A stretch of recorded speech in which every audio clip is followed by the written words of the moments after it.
Hi అండి, welcome to our channel ధన్య తేజ్. మనమైతే ఈరోజు చింత చిగురుతో హెల్తీగా టేస్టీగా పులిహోర రెసిపీ తయారు చేసేద్దాం.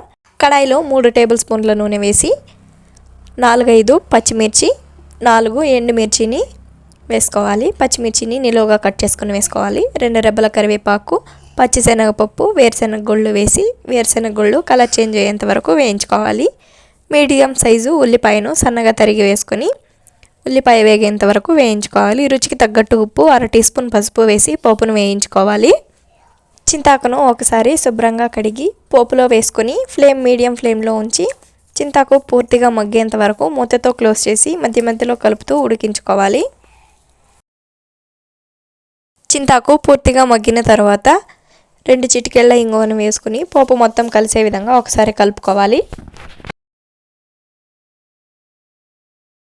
ఉడికించి చల్లార్చిన అన్నాన్ని చింతాకు పోపు మిశ్రమంలో వేసి మొత్తం కలిసే విధంగా ఒకసారి కలుపుకొని ఉప్పు తక్కువ అయితే అడ్జస్ట్ చేసుకోండి.